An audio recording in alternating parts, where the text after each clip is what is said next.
Comment, avec cette crise qui dure, les parents peuvent-ils rester attentifs au vécu de leurs enfants?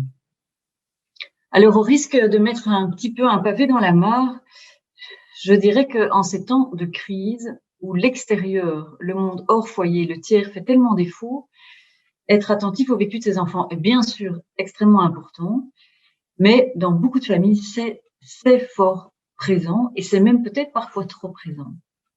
Je dis ça parce que j'ai été fort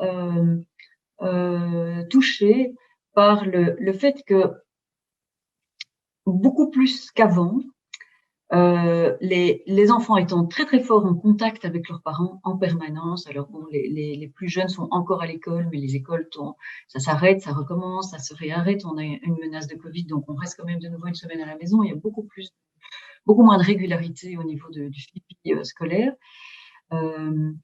J'ai réalisé que beaucoup d'enfants mélangent leurs émotions avec les émotions de leurs parents et les parents mélangent leurs émotions avec les émotions de leurs enfants. Donc, ils présupposent, ils essayent d'anticiper, ce qui est tout à fait utile et intelligent de faire ça, mais parfois, ça peut rendre compliqué aussi pour chacun de savoir au fond ce qu'il pense et ce qu'il vit à l'intérieur. Et du coup, par rapport à cette question, j'avais envie de souligner l'importance de, bien sûr, pouvoir partager ses émotions, mais avant de les partager, aussi pouvoir les sentir pour soi-même, et pouvoir un petit peu les contenir, évaluer les différences. Moi, je sens ça, toi, tu sens ça, lui sent ça, comment, et pouvoir, oui, différencier les impressions des uns et des autres. Ça me semblait quelque chose d'être important. Enfin, oui, ça me semblait quelque chose d'important.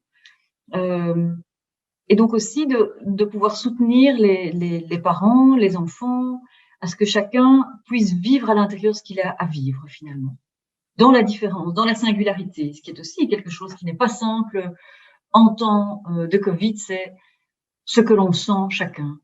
On sent que ce sont des choses très, comment dire, très passionnelles qui se réveillent pour tout le monde. Et donc, s'autoriser à penser autrement que le voisin n'est pas quelque chose de si simple aujourd'hui, en tout cas autour de ces questions-là, parce que ça touche à la maladie, à la mort, au respect des règles. Enfin, tout ça n'est pas si facile. Et donc, j'avais envie d'insister sur la légitimité de la singularité par rapport à ces questions-là. Toi, tu penses quoi? Tiens, tu penses autrement que moi. Moi, je pense ça, mais c'est intéressant. Parlons-en, discutons-en.